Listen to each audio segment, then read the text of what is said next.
What's up guys, and welcome back to another episode of the Homegrown Career Mode. This is episode number 39, and we're starting today's episode off with a big game against Chelsea here at St Mary's, returning home after our victory in the Europa League quarter-final first leg away in Italy against Fiorentina in the last episode. Well, with 7 games to go in the Premier League season, as you can see, there are just 6 points separating us in 4th and Everton in 1st, and Chelsea in this game entering in 5th place, just 2 points behind us. As we discussed already quite a few times in recent episodes, the run-in for the Premier League title has been absolutely ridiculous in this our second season at St Mary's. There are 7 to 6 games remaining, and you still don't know who's going to win the title. Everton might be in pole position right now, but anyone from 1st to 9th could still lift the title come the final day. It's been absolutely crazy, and I absolutely love it. For the first game of today's episode, taking on Chelsea, again on the back of that victory away against Fiorentina in Italy, aiming to make it 5 wins from 5 in all competitions in a really nice patch of form,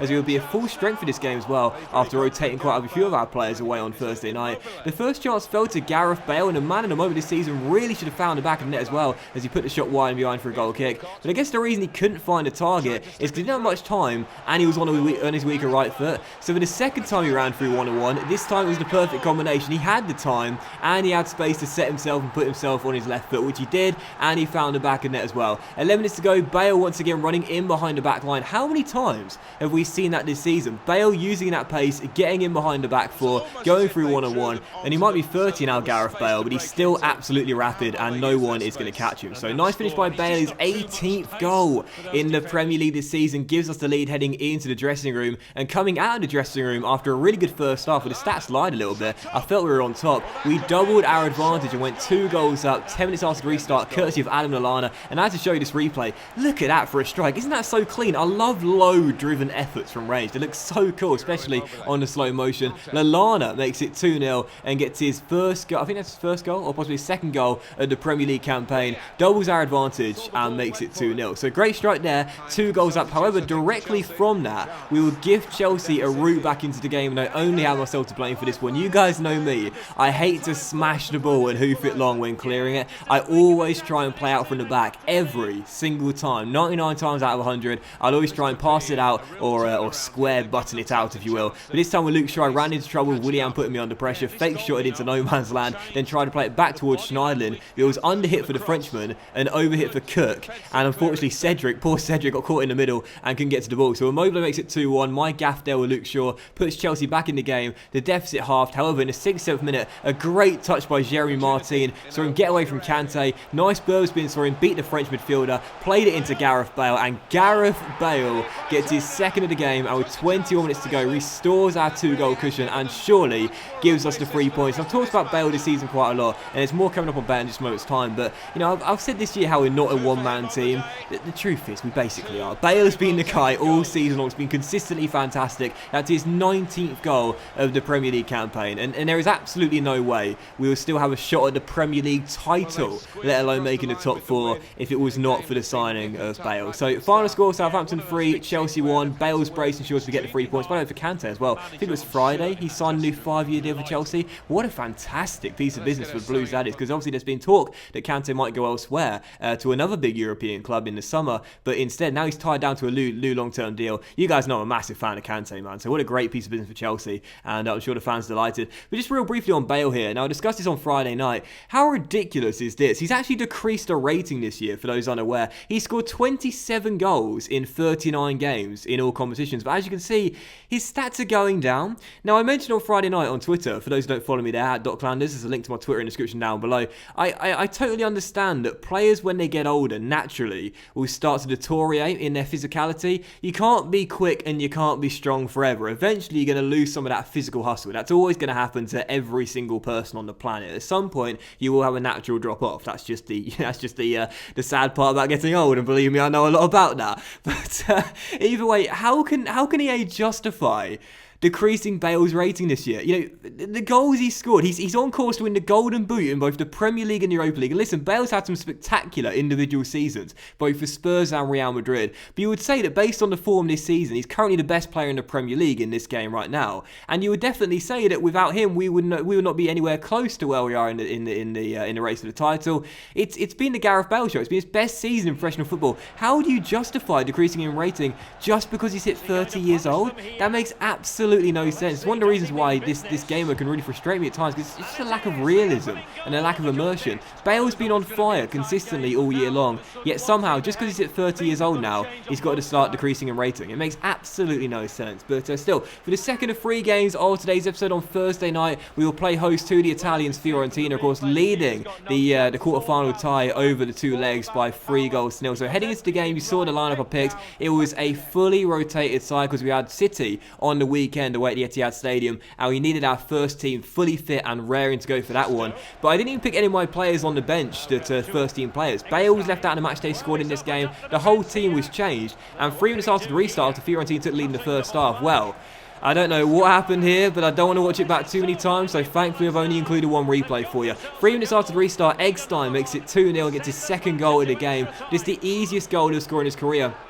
A cross comes in from the left-hand side. I tried to clear it with Callum Chambers, and you've seen this a few times in my careers this season. For some reason, there's some button delay, or the buttons just don't get registered. I tried to clear it, he hesitated, and then I just ran into Angus Gunn, who kicked the ball straight at him, and then Eggestein lunged in and made it 2-0. So Fiorentina, who need to score 3 goals tonight, had already got 2 in 50 minutes, and with no first-team players on the bench, I was beginning to sweat a little bit. We had a good chance to make it 2-1 and get back in the game. Sam Lewis denied by Lafont as the French goalkeeper turned it away, and Sisto cleared, but thankfully, despite a woeful display and a terrible piece of defending for the 2nd goal, we did hold on to the scoreline. Final score, Southampton 0, Fiorentina 2. The Italians win the battle but lose the war, and we are into the Europa League semi-finals after a 3-2 scoreline. But that 2nd goal, man, again, it's happened a few times to me this season before, and I know some of you guys have got button delay as well. For some reason, you'll press to clear or you'll press to shoot or whatever, and it just won't get registered, and it's so frustrating. But regardless, 2-0 final score, and despite our first loss in 5 games in all competitions, we do make it through to the semi-finals, where, as you can see, well, I would take on Roma,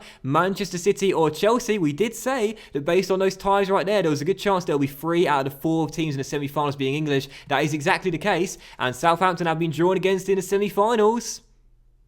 Manchester City. Out of those 3 teams remaining there, I didn't want to face any of them. Chelsea, Roma or City. I mean, pick your poison, right? All 3 fantastic teams, but I certainly did not want the lads from the Etihad Stadium in the semi-finals. That's going to be an incredibly tough Europa League tie over 2 legs. And right now in the league, as you can see, we're 6 points clear of them with 6 games to go, as they're in 9th and we're in 4th. But let's be honest here, they're the champions. You'd probably say they're still the best team in England, or at least I'd say they're still the best team in England, and it's going to be incredibly hard to take them out, especially over 2 legs as well. We might be able to get a win at St Mary's like we did in the Premier League this season, but that tie at the Etihad Stadium, that's going to be incredibly tough. And just in general, 180 minutes there of grueling football, I'm sure, in those Europa League semi-finals if we are to go all the way and reach our first European final of the save. But for the 3rd and final game of today's episode, it was indeed Manchester City, this time in the Premier League, but not a dress rehearsal for that Europa League semi-final tie. Both teams with so much to play for, with just 6 games remaining in the Premier League. Both teams still have a brilliant chance of being crowned champions,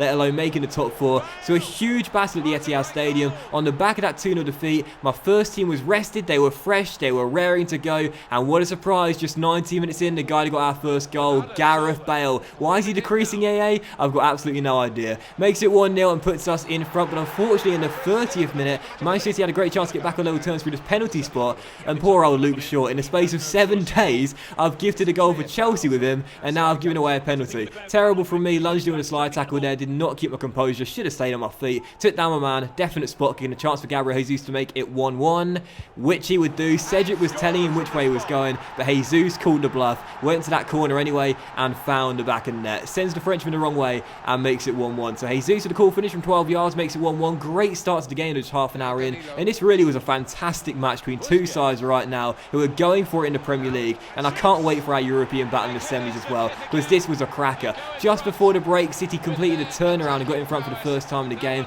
Kevin De Bruyne scoring, well, I was surprised to find out it was just his first goal of the Premier League season this year. Hadn't scored all season long, perhaps the reason why City right now are in 9th place. But if you're going to score your first goal of the season, make it memorable. This one surely was. Nice little build-up. The Belgian receives the ball, takes the touch, finds the back of net with the left foot, and puts City in front for the first time in the game, heading in to half-time. So half-time, 2-1. Very balanced first half, though. Really, really good action. And the second half spot, trailing by 1. We need to get ourselves back on level terms right from the restart. Waste no time, get ourselves forward and find a chance. And we found one as Ward-Prowse found Walcott down the right-hand side, who took it round Stones. Lovely step over, beats him all ends up, and finds the back of the net with a brilliant finish as well. It's been well documented this season. Walcott has not been as good as he was last year when we re-signed him from Everton, but that was a wonderful little goal. He beat Stones all end up, sent him walking, and with a weaker left foot, cannons one in off the far post, past Edison, and the Brazilian gets nothing on that, and he had no chance of it as well. Brilliant work by Walcott, and the finish was exquisite as well. So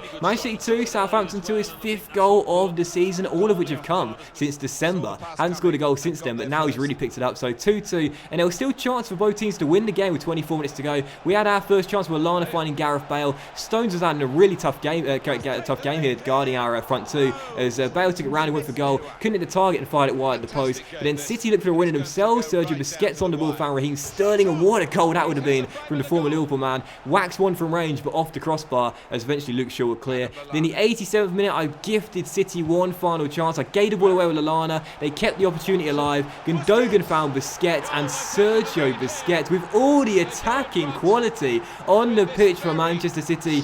Who would have thought it would be Sergio Busquets, the former Barcelona midfielder, that pops up with a wonderful goal to put City in front for the second time and give them the win with just 2 minutes of normal time remaining. And to be honest, man, I know I gifted them the chance with Lallana's terrible clearance, but the goal was just, it just happened so quickly. They quickly worked the ball backwards and then back in front again. And Sergio Busquets, what a wonderful little goal this was on the volley. Absolutely brilliant technique, great strike. And at first I was going to criticise Cedric as well. The shot was quite central. They sort of looped over him and curled at the last minute. You can't take anything away from the goal from Busquets there. Wonderful strike as Manchester City won it late on and claimed the 3 points in the 5-goal thriller. Neither team deserved to lose this game though. It was a really, really fun game. Fantastic battle. A draw would have been the right result, but sadly Busquets' wonder goal gives City the win, and sadly with 5 games to go we remain 6 points off the league leaders Everton. But you still never know, man. 1st to 10th place. You still don't know who could be crowned champions. But that will end today's episode of the Homegrown Career Mode, guys. So big thank you for watching. I hope you have enjoyed it, and if you did enjoy today's episode then please drop a like. Much love to you all. Enjoy your Sunday, and I'll see you for the next episode, including the first leg of that Europa League semi-final tie against Manchester City very soon.